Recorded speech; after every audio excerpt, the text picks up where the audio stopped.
સુરત શહેર ક્રાઇમ બ્રાન્ચને એવી બાતમી મળી હતી કે કસ્ટમ ઓફિસર તરીકે ઓળખ આપી અને કોઈ માણસ કસ્ટમની ગાડી લઈને ચીટિંગ કરે છે એવી બાતમીના આધારે આ ગાડીની વોચ ગોઠવી ગાડી પકડતા એના અંદરથી જે માણસ નીકળે એની પૂછપરછ કરતા એનું નામ હિમાંશુ રમેશભાઈ રાય, જે મૂળ બિહારનો રહેવાસી છે, અહીંયા ઓલપાડ તાલુકાના શ્યાટલા ગામે રહે છે.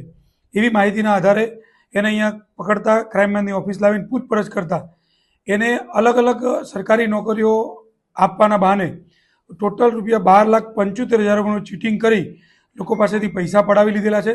અને એની ગાડી ચેક કરતા ગાડીમાંથી CSIC નામનું નંબર પ્લેટ, લાઇટર, કસ્ટમનું આઈ કાર્ડ તથા આર્મીનું જેકેટ વગેરે વસ્તુઓ મળી છે, જે મુદ્દામાલ કબજે કરી અને અઠવા પોલીસ સ્ટેશનમાં ગુનો દાખલ કરવા માટે આગળની તપાસ માટે સુપરત કરેલ છે.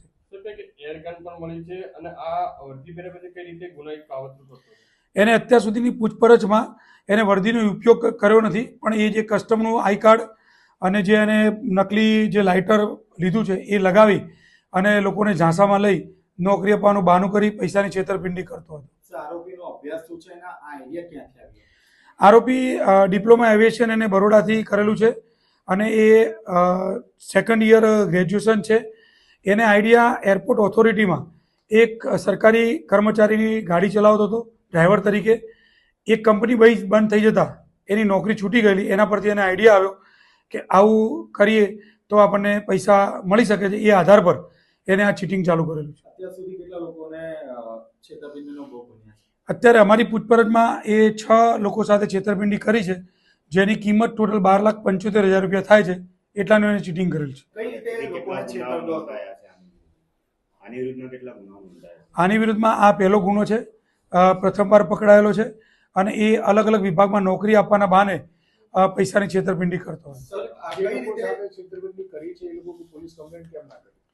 એ લોકોએ હજી અમારી ઇન્વેસ્ટિગેશન ચાલુ છે. જે એને માહિતી આપેલી છે એ પ્રમાણે 6 લોકો સાથે એને ચીટિંગ કર્યું છે.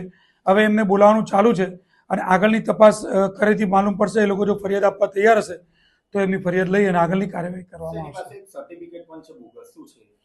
એ સર્ટિફિકેટ અને કસ્ટમનું ઓફિસર છું એ પ્રકારનું ખોટું સર્ટિફિકેટ બનાવેલું છે, જે લઈ અને જે પણ માગે એને આ સર્ટિફિકેટ બતાવતો હતો.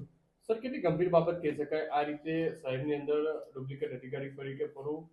એ ખરેખર ગંભીર બાબત છે અને એનું હજુ પણ એને કંઈ બીજું કર્યું હોય તો એની ઇન્વેસ્ટિગેશન ચાલુ છે અને અમે ગુનો રજીસ્ટર કરી અને આગળની તપાસ અઠવા પોલીસ સ્ટેશનમાં સુપરત કરી. જે તે વિભાગને જે તે અધિકારી અથવા તેને આ બાબતે સૂચન કરવામાં આવશે કોઈ? કેમ કે એ પણ તપાસમાં હજી કંઈ નીકળશે વધારે તો જે તે વિભાગને જાણ કરવામાં આવશે અને વિભાગને પણ પૂછપરછમાં સામેલ કરવામાં આવશે. આ પોતે એની એમઓએ હતી, પોતે એકલા જ કરવાનું, કોઈ એનો સાથીદાર નથી કે કોઈ એની સાથે મળેલું નથી. આજે અર્ટિગા કાર મળી આવી છે, નંબર પ્લેટ ક્યાંથી બનાવી છે, કાર કોના નામ પર છે?